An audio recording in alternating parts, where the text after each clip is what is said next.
So this is Les, our studio helper, and he's done most of the slip casting that we do in the studio.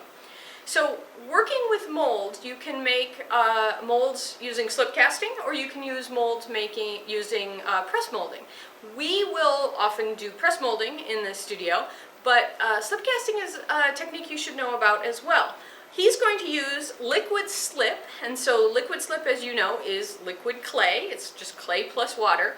This particular slip is deflocculated, meaning that it has some suspenders in it to keep it from settling, so you don't have a bunch of clay at the bottom and a bunch of water at the top. I'm going to let him be in charge, and I'm going to come walk around the side. What we have in front of Les here is the molds that he's going to use. These are plaster molds, and you can see the inside of them. You can also see the keys here, here, and that's what makes this mold hold together and line up correctly. So Les, if you want to grab those, he's going to put these molds together using those keys. Now, if we were just press molding, we wouldn't necessarily need to clamp them. But because we're going to pour in a liquid, we need to clamp these, because if we don't, that slip's going to come out of those cracks. So Les has these clamps set, and they're just going to put a little bit of pressure on this plaster mold. Now, how a plaster mold works is the plaster is porous. So because it is porous, it has little holes in it that have air in them, and he's going to fill the large hole, right, the large opening in the shape of this frog, with the plaster. With the liquid clay, with the slip. Liquid clay is going to be poured into this opening in the top. Of course, this technique of slip casting only works if you've got a mold that has a hole in the top.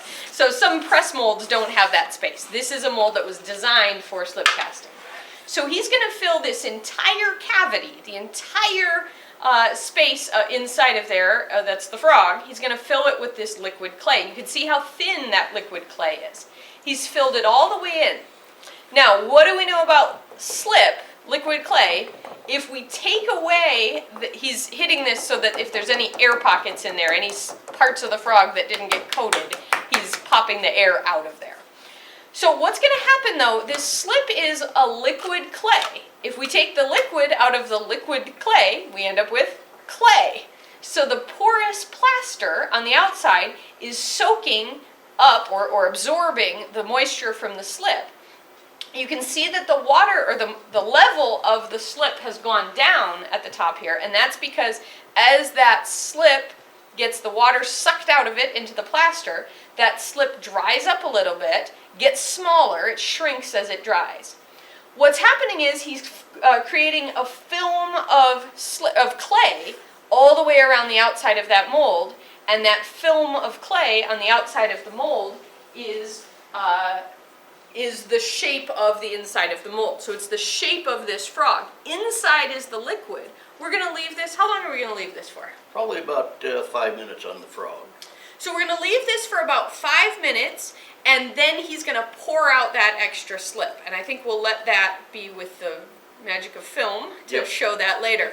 But this will sit, the longer we leave the slip sit in here, the more the plaster will absorb. The more the plaster absorbs, the thicker that layer of clay will be on the outside.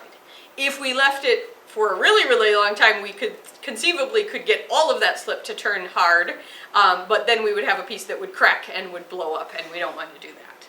So I think we'll stop that video there.